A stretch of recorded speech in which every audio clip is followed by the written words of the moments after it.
Okay, we're going to talk about the PolyMUMPS process. So you should all have the manual. And if you got it, you might want to pull it out and look at it. This is the latest rev I could find on the web. It's 13.0.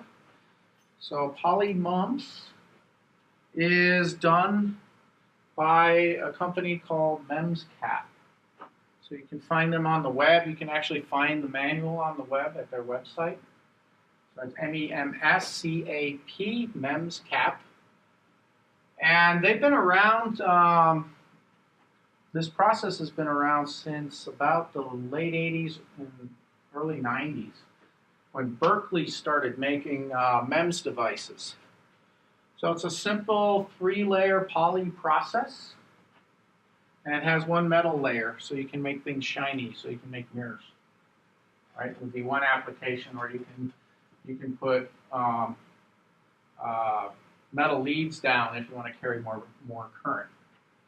The polycrystalline silicon, which is what the poly stands for, is doped, so it conducts electricity. Typical polycrystalline silicon is a semiconductor, and it won't conduct electricity. But we want to conduct electricity in our polycrystalline silicon devices because we want to put current on different things and voltages, especially to make electrostatic actuators. Okay, so electrostatic actuators are done by having 2 different voltages on 2 different components, so that the difference in the voltage creates an electric field, which causes a force of attraction. So it's like when you rub a balloon on your head, right? You put some static charge on it, it creates a voltage on there, and then when you put it close to the wall, that voltage attracts opposite charges on the surface of the wall, so now you've got opposite charges, and then they attract. Okay? So the poly stands for polycrystalline silicon. It does not stand for polymer. Okay? And MUMPS, does anybody know what MUMPS stands for?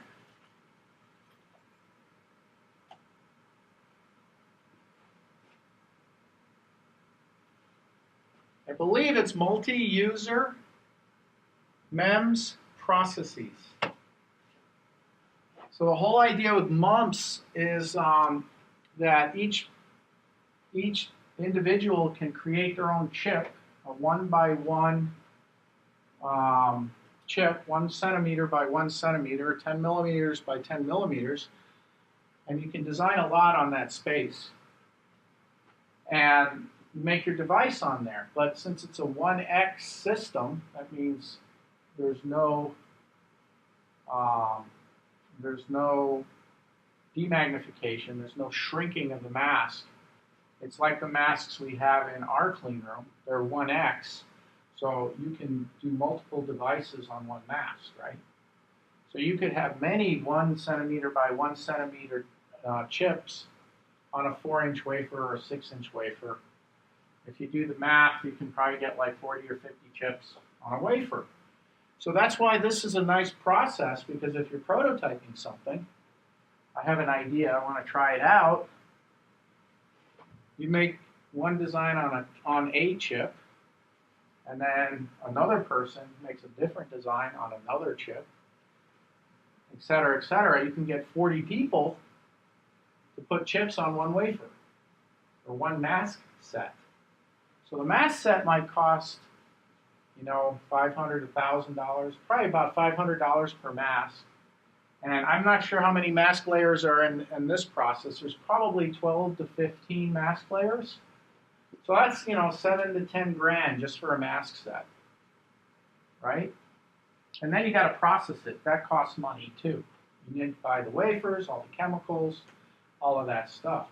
But now imagine if you could do that with 40 customers.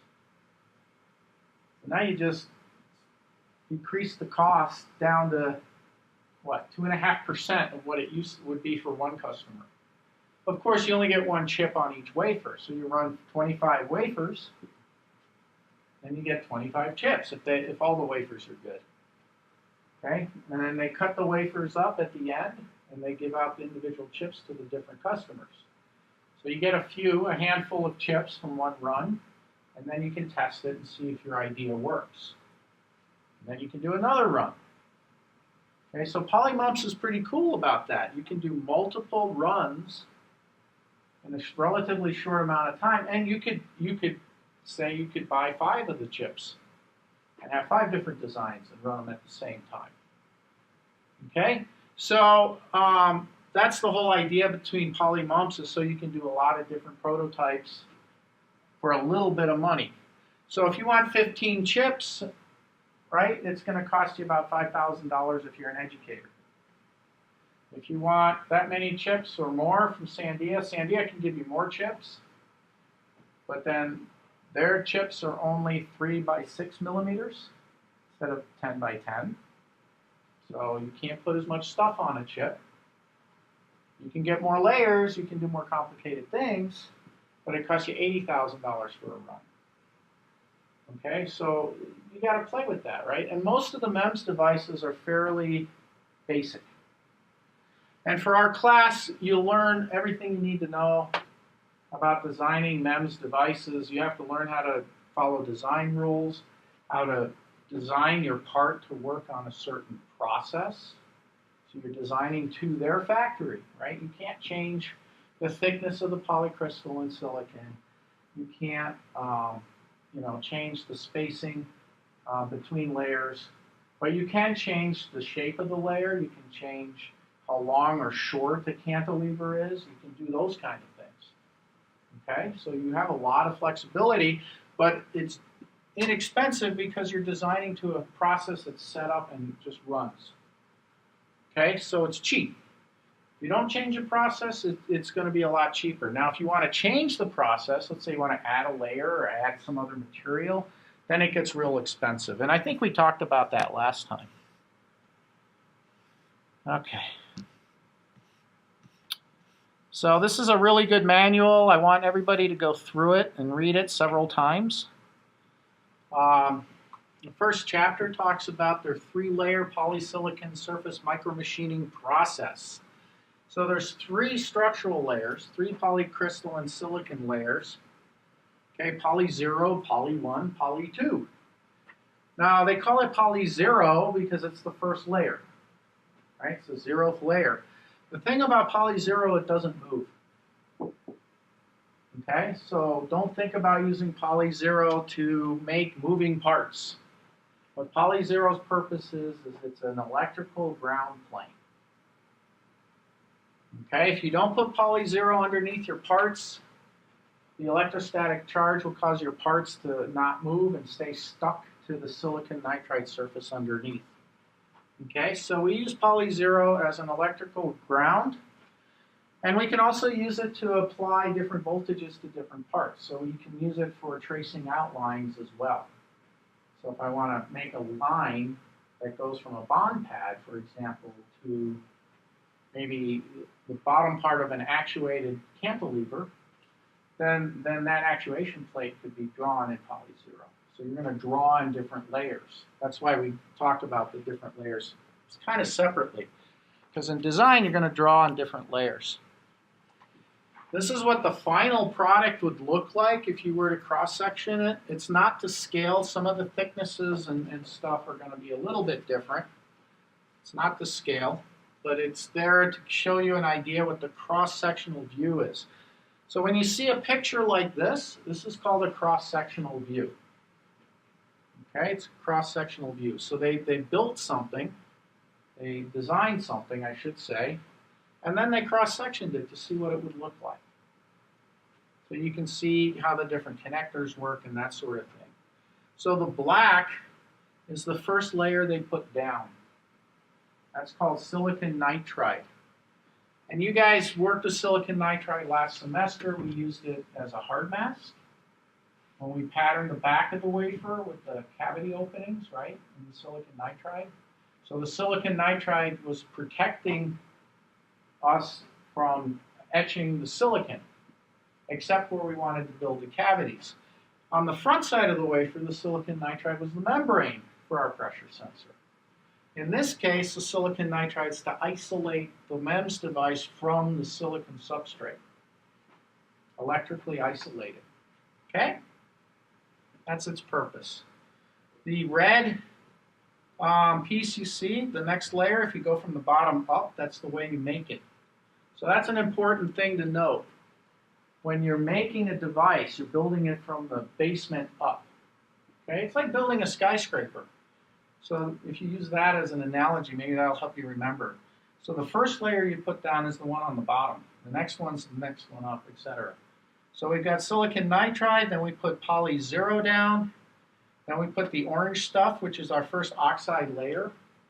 So that first oxide layer, might be called oxide 1, gives you the space between the poly 0 and the next poly layer, which in this case is the purple, okay, is the gray. Poly 1 is the gray. So the orange, or the first oxide, gives you the gap between poly 0 and the gray layer, which is poly 1. So you want to have a gap between structural layers so they can move relative to each other, right? Sometimes you want to connect the poly 1 to the poly 0, like you're making a cantilever. Got to connect it somewhere else it might float away, right? So then you got to drill a hole in your oxide, and then when you deposit your poly 1, it fills the hole, and you make a connection at where that hole is from poly 1 to poly 0, and now they're connected. Okay, so it's not too hard, right? It's not too hard. And again, you have a second oxide, which is the purple layer, and that provides the space between the poly 1 and the poly 2, which is the green layer. Okay, and of course, you can make a hole in the purple layer and the second oxide layer to connect the poly 2 to the poly 1. So you can see that on this left part of the graphic, where the green touches the gray, you've made a hole in the purple. So the way we say that technically is we made a via, right? A via is a hole. We made a via in the second oxide layer so that when we deposited the poly 2, it filled the via, the hole, and made the connection. Okay? And you can see they're conformal deposition, so it's like snow falling. So the snow begins to fall, and you'll see when it's 2 or 3 inches thick, you'll see, if you look in your backyard, bumps in the snow. Well, the snow didn't fall more where there's a higher bump and less in the lower bump. It's all the same thickness, right? But there's something on the ground, maybe, you know, a golf club or a basketball or something. So you see these bumps. And the reason you see the bumps is because the snow is conformal. Okay, so you get topology, you get variations in height when you're depositing because the structures underneath vary in thickness and shape and that sort of thing. So this is a great cross-sectional view, and I want you to be able to understand what's going on there. So you have holes in the oxide layer to connect one poly layer to another. On the right side, you can see they've done a couple of holes to connect poly 2 all the way down to the nitride layer. So you might have a reason to do that. Maybe you want a structural anchor, right? Nitride doesn't conduct electricity. So maybe you want that structure to be free-floating, right? Not be electrically connected anywhere, but structurally you got to nail it down to the floor somehow. So that might be a reason to do that. And this picture is called a cross-sectional view, right? You basically make something and you cut across it. In semiconductors and in MEMS, we use cross-sectional views a lot to understand how the product is designed. And if it doesn't work, we'll actually cut across an actual part and see if the cross-sectional view looks the same as what we think we designed it. Okay, and if it's missing a layer, or there's no hole where it's supposed to be, you know, then we can find out why the part doesn't work. So again, you start from the bottom and you go up. Now we have 3 poly layers, 2 of them move. We also have a metal layer, okay? And the metal layer doesn't move by itself. It's got to be on something. There's no oxide between poly 2 and metal. So you can't make a moving part just out of the metal. It has to be attached to either poly 1 or poly 2, depending on what's exposed at the time you do the metal deposition. I suspect the metal layer is probably there so you can make optical components, reflecting mirrors, things like that. There might be some other applications that I haven't thought of. So this is really well written. Okay, I really like the way they wrote it. As you're reading it, it gives you a lot of detail. Okay, so let me go over a couple of the key points as an example. So you see these numbers 1, 2 in the first paragraph. So 1 is polysilicon is used as a structural material. So when you read something like that, I want you to think about what that means. Okay, polysilicon means polycrystalline silicon. So that gives you an idea what the material is. And a structural material is anything that you use to build a part, build a structure. So that's going to be a moving part. It doesn't have to be moving, but it's going to be structured. Then we deposit oxide. Okay, oxide. So there's lots of ways to depositing oxide. All right, one way is to grow it right on the silicon. Well, you can't do that if there's nitride there, right? Because the nitride's a barrier to the silicon crystals, so you can't grow oxide. So oxide 1 can't be grown, so you have to deposit it. All that material has to come from somewhere else. So they use something called PSG. Okay, polysilicate glass. Silicate glass. There's different ways you can deposit that. You can put it in a furnace. So you need a silicon source, so you might put silicon and oxygen. You can make silicon dioxide that way. Maybe the dichlorosilane you can use with oxygen. I'm not sure how it's done exactly. Something worth looking up. Then we had something called BPSG, borophosphorus-silicate glass. Okay, BPSG actually can come in a very, very, very thick liquid. And you can actually spin it on a wafer like photoresist. Okay? And if you spin it on a wafer like photoresist, you can make a very thick conformal layer of glass. So that's what we did at TI. We did have some BPSG layers that we used. But it's still a sticky liquid. So what you have to do is you have to cure it. So you coat the BPSG on there, and then you put it in an oven and bake it at some temperature like 400 degrees or something like that. But anyway, you have to deposit this oxide. It becomes a sacrificial layer. Okay? And the sacrificial, when you're reading this, right, what does sacrificial mean? Sacrifice. It's not there forever. Okay, so it's a sacrificial layer. We get rid of it later.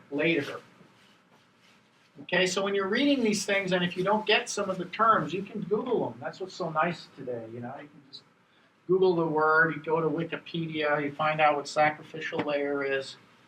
If you don't know what silicon nitride is, you can find that. And always look for articles that look reasonably, correct. And maybe reference to MEMS devices, and then you'll be on the right page. So you can look up a lot of the different terms, and you'll be responsible for those terms, right? Okay, so I just wanted to point that out. This is actually a very good document. I'm really happy with it. Okay, so here's a basic example, a real basic example. What do you see here? What's the green stuff on the bottom? That's your substrate. That's what you're going to build on. So they call it silicon substrate here. It's typically a crystalline silicon wafer. Okay, I'm not sure if they do silicon on insulator. Some people do that. So it's a little bit different of a substrate, but most of the time for surface micromachining, you're going to just use silicon wafers. 99% of the time. Silicon's cheap. We have equipment. We have processes that work with silicon really well. It's understood. You know, so most people will start with silicon unless there's a reason not to. Then you see the black layer. They call it nitride. In industry, we like to cut things short, right? We use acronyms a lot. We change the name of materials. Instead of a very long name, we go with a short name. So the black stuff is nitride, and that's short for silicon nitride. The red stuff is poly, which is short for polycrystalline silicon. Good. So we've put down nitride, we've put down polycrystalline silicon, and now as designers, we want to make a pattern in the poly zero. So we have to do photolithography to transfer the pattern from the mask to the poly zero. So we spin on some photoresist, and then we pattern it. So the top picture shows what it looks like after you put the photoresist on. And the second picture on the screen, I'll scroll up, figure 1.3, is patterned photoresist. So by now you should know what happens, right? We've put a photomask, either a direct contact like we did when we made our wafers last semester, or our art wafers when we were in Intro to MEMS. So we put our mask directly on top of the photoresist, and then we shine light through it. And where there's light, where it's clear, where the photomask is clear, the light goes through and exposes the photoresist. And where the mask is dark, the photoresist is not exposed. And this is a case where we use positive photoresist. Positive photoresist means that the pattern on the mask is transferred to the pattern in the photoresist. Okay, so wherever it was black or chrome on the mask is going to be where the photoresist will remain. So we expose the photoresist to light. Where the light hits, that photoresist becomes acidic, and we put it in a developer. The developer is a basic.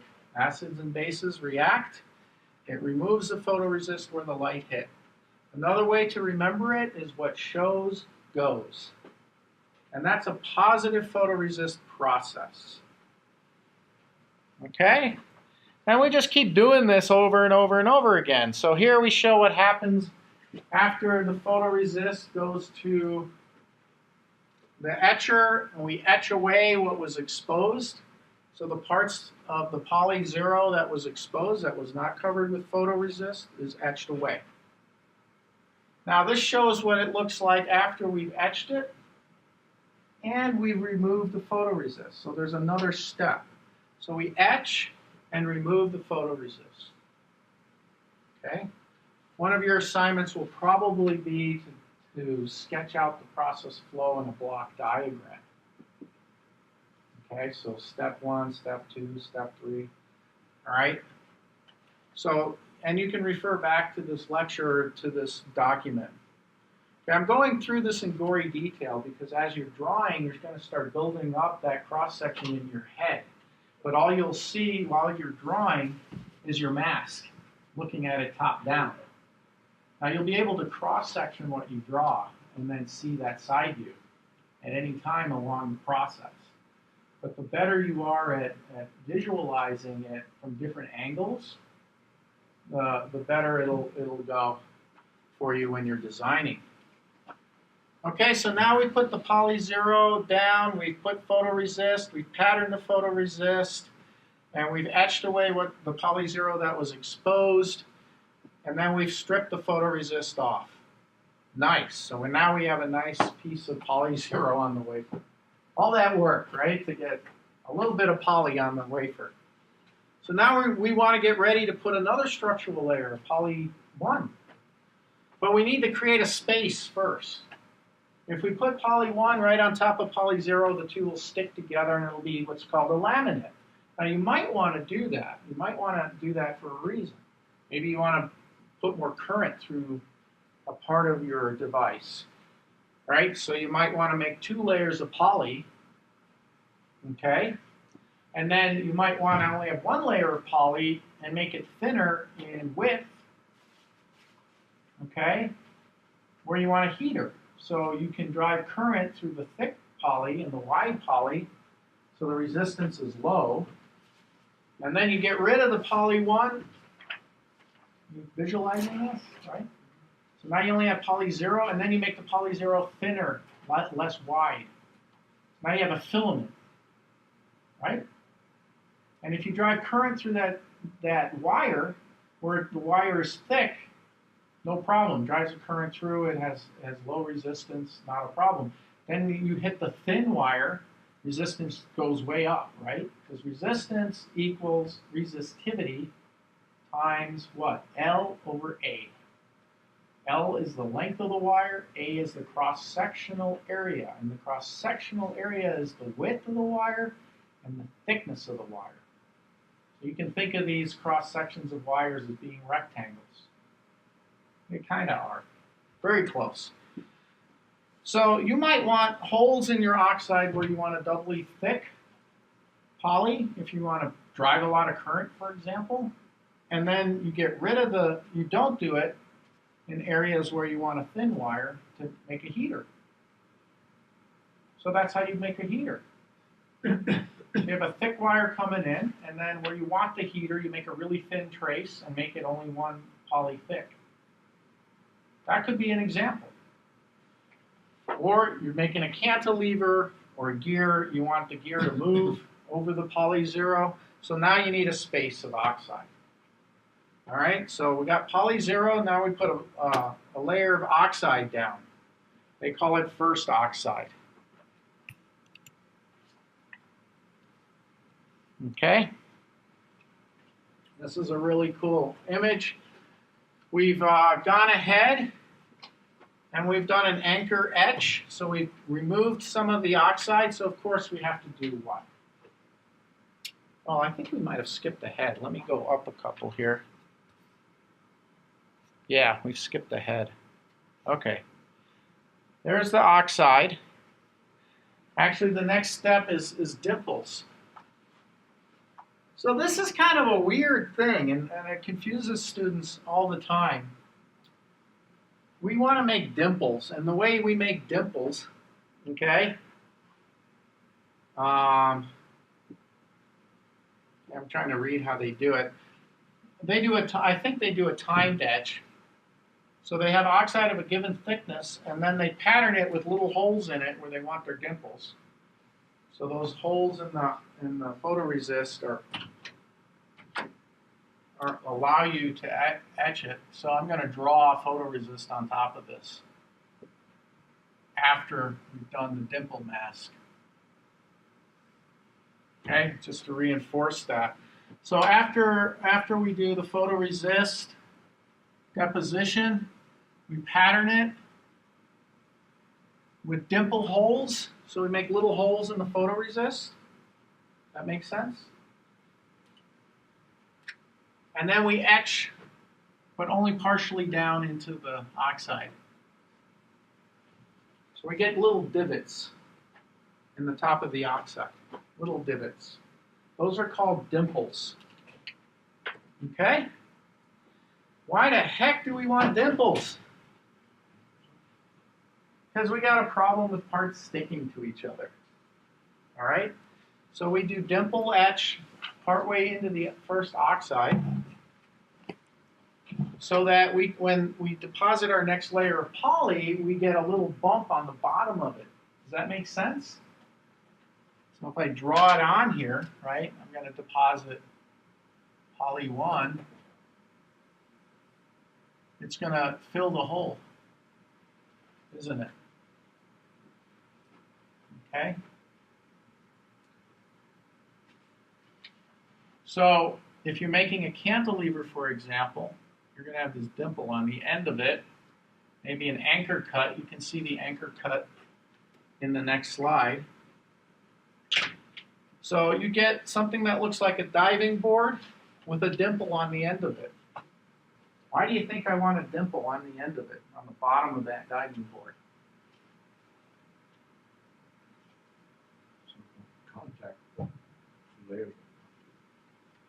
Yeah, the two layers won't contact completely, right? Because you've got a bump in the way. Berkeley figured this out when they first started making MEMS. They didn't do dimples.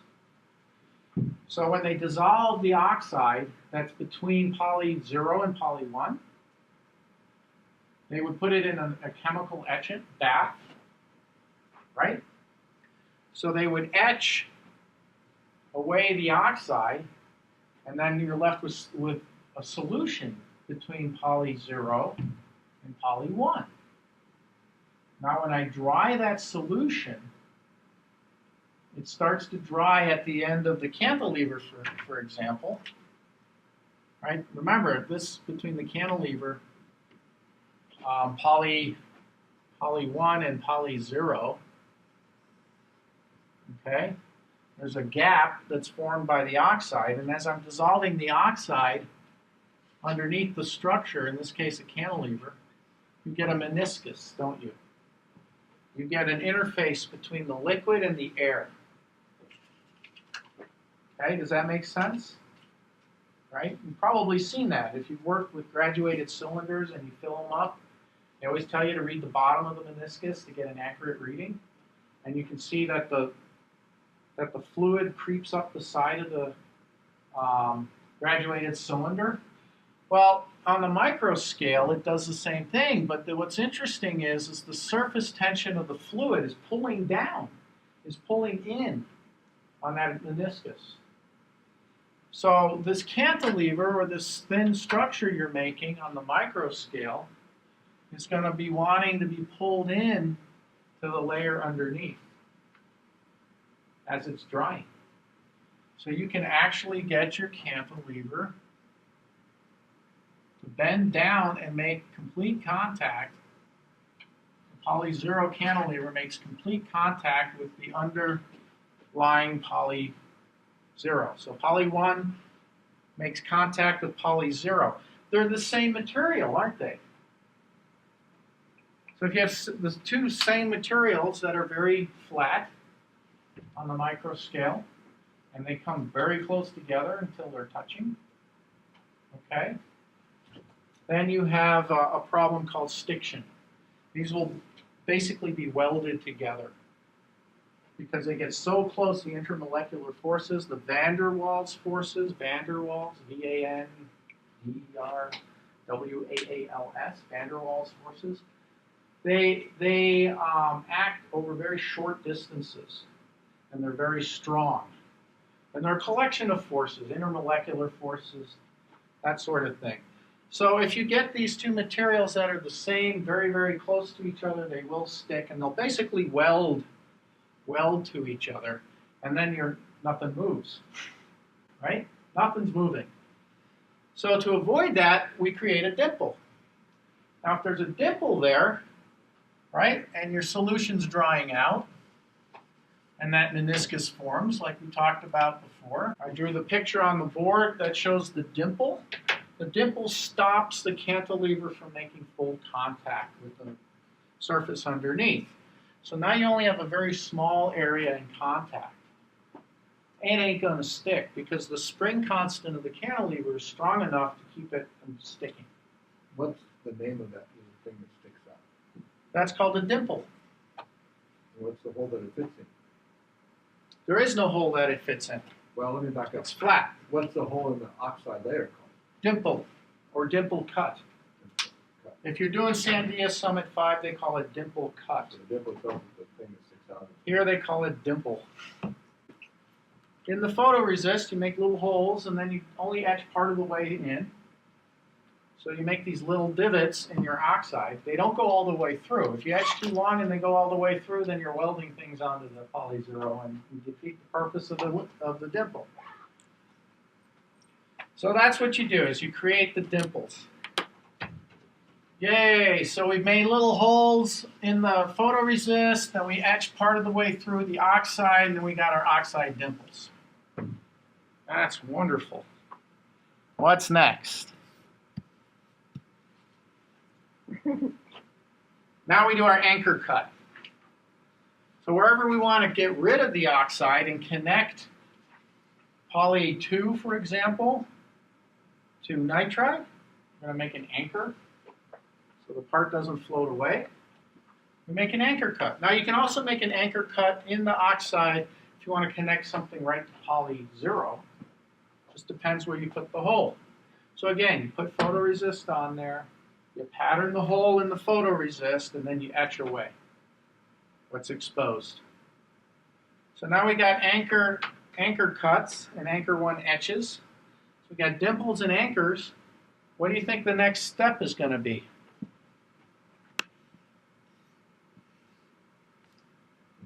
Poly. Okay? So now look, when we put the next layer of poly, the poly 1, we deposit poly 1. On the left and right side, you can see that it's conformal and it's made connection with the nitride. So we made an anchor. So we've attached that poly 1 material to the nitride. We also filled in the little dimple holes. So now the bottom of the poly 1 has little dimples on it, little bumps. So the poly 1 layer won't stick to the poly 0 layer. And there are rules for that. You know, you have to have a dimple every so often. At Sandia, I think it's every 70 microns you have to have a dimple. I don't know what the design rules is for PolyMUMPS off the top of my head, but I will by the end of the semester. Okay? So we've got our dimples made on the bottom of the poly, and we've anchored our poly. So now we can pattern that, but they put a PSG mask on there, and that's your polysilicate glass. Okay, and you can create doped and undoped regions of the poly that way, which is kind of interesting. Okay. So if you're going to put PSG in certain places and not in others, you can actually make conductive and not conductive areas of your polycrystalline silicon, which is different than Sandia because everything conducted. Okay? And if you don't do any design work in that mask layer, then everything is conductive. So they put a thin layer of polysilicate glass. It's not polysilicate, actually, glass. It's phosphosilicate glass. So I misspoke earlier. It's got phosphorus in it, which is the dopant. I don't know if it's N or P. I can't remember. But it's got phosphorus in it, which is a dopant, and then they anneal it. So when you see the word anneal, that's when you heat something up. You anneal metal, right? If you're making a sword, you'll anneal a metal to make the metal better. In semiconductors, you'll anneal a crystalline silicon substrate to repair crystal damage. You'll anneal it to when the dopant gets into the crystalline structure, you'll do an anneal so the crystal heals and incorporates the dopant. And that's kind of what they do here, right? You put the PSG on there, and as you heat it up, the dopant bleeds into the polycrystalline silicon, and then you anneal it so it gets into the crystal structure, the polycrystalline structure, and it provides holes or electrons depending on what kind of dopant. And I can't remember what phosphosilicate glass, it's N or P type. It's probably N. If I had to guess, I'd say N, but don't. And then we can pattern the poly 1 so we can make different structures. So if you look at the poly 1 structures, the cross-sectional view that has the dimples in it, that could be the end of a cantilever that you're looking at, down the barrel of a cantilever. And that dimple is keeping it from touching the poly 0 once you remove the oxide. Okay? The left and rightmost structures are anchored. Okay? So there may be a bridge there or the anchor part of a cantilever, you never know. This shows you what you can do at that layer. So now we're almost done. We got nitride, poly 0, first oxide, poly 1, and then the purple stuff. Purple stuff in this picture is second oxide. We're making another space. Okay? So you got a poly 1, poly 2 via etch that you can do. That's the description on the bottom. Again, you have to coat it with photoresist, pattern the photoresist, whatever's open gets etched away. So they skip that part now, right? They're not showing you the photo process. As a designer, you don't care, right? What are you drawing on your masks as a designer? You're drawing where you want stuff and where you don't want stuff. You don't care how they do it, right? A lot of designers don't understand the process at all. They're not good designers, okay? If you understand the process, you can make a better design because you know where you can do things and where you can't because you know the limitations of the process. That's why you have design rules. The design rules tell you what you're allowed and not allowed to do based on what the process looks like. Okay, so we put the second oxide down, we etch through it where we don't want it, say we want to make a connection, and here they call those holes poly 1 to poly 2 vias. So via is a hole. We have two kinds of holes in semiconductors, via and contacts. Vias are any holes that connect one conductive layer to another. Contacts are holes that connect metal layers to the gates. They're special. Okay? Typically, though, almost every hole you make is a via. So poly 1 to poly 2 via. Made a hole in that oxide too. So again, it's really basic stuff. Did you say what a Contact contact was? in semiconductors, a contact is the hole that takes you from, I believe, from a metal layer to the gate. So you're aligning a metal layer and making a connection to your gate, your transistor gate. Pretty sure that's right.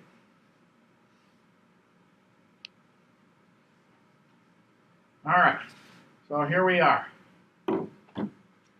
So we did a poly 1, poly 2 via etch, and now we've got another mask that's an anchor 2 etch.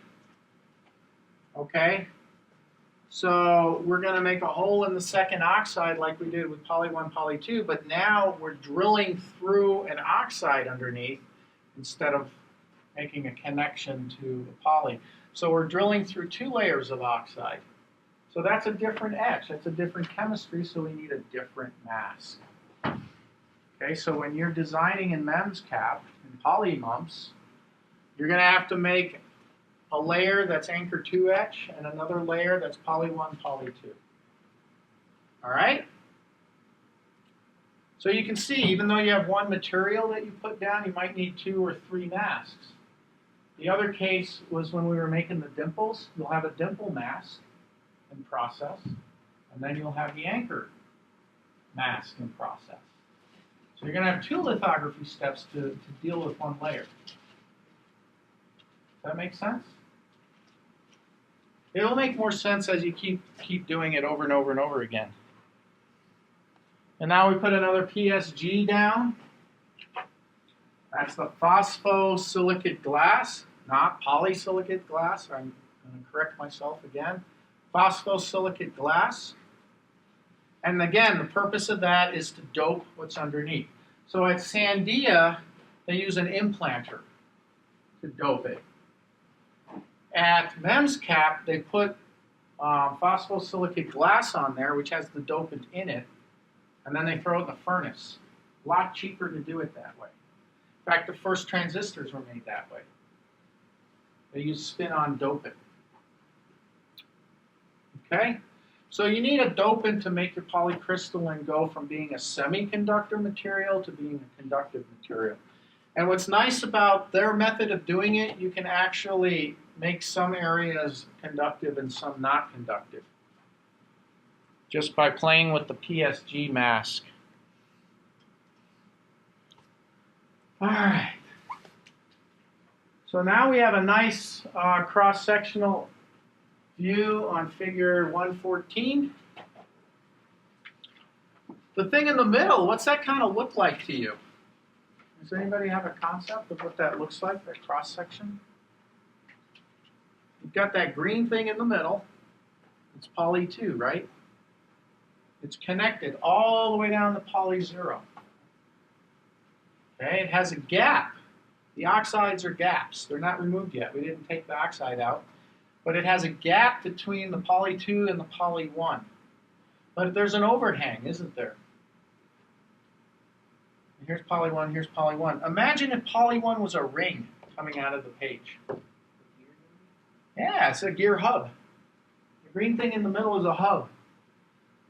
The gray stuff on either side could be a gear or a ring gear, anything, you know. So this thing could spin about the hub. It's actually free, it could be free to move, not attached to anything, but it's not going to float away because the hub's there keeping it close, right? It can't float out. The hub's bigger than the hole in the poly 1. The poly 2 hub is bigger than the hole in the poly 1. And the gap is determined by the oxide thickness. So if the oxide's really thin, let's say it's 0.2 microns, you can actually make a space that's 0.2 microns, even though your lithography tool can only image what? 2 microns. So you can make really small spaces if you're crafty, right? So it's a little different way to make a structure, right? You're using the oxide thickness to give you a certain dimension rather than a lithography tool.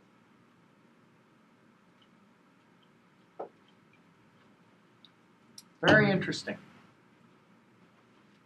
So now you've got maybe a gear ring or something like that and a hub in the middle. So that shows you how you can make a gear. Now you can't stack gears. At Sandia you can because they've got a few more poly layers. Right? They got poly 0, 1, 2, 3, and 4. They have 4 moving parts. We only have 2 moving parts here. But you can still do a lot with 2 moving parts. You have to be a little more creative. What you want to do. Okay? And then the last layer, I believe, is metal. So if you want to make things shiny, for example, you put metal down. And of course, the material covers the entire wafer, and then we get rid of what we don't want, right? So this picture, 1.15, shows a cross-sectional view after metal's been deposited, patterned, and etched. Okay? There's a lot of stuff that goes on in between. Put the metal down, put the photoresist on top of the metal, pattern the photoresist, etch what's exposed, remove the photoresist, and then you get to this step. Okay? But for a designer, they just say, I want metal here, I want poly there, and then you just draw the nice little pictures, and everything turns out perfectly, right? And you guys in the fab have to figure out how to get it done. And if they break a design rule, if they don't give you enough space, if they don't give you enough tolerances, then the thing ain't going to work, right? Oh, one more step after the metal. If we want the thing to move, what do we got to do?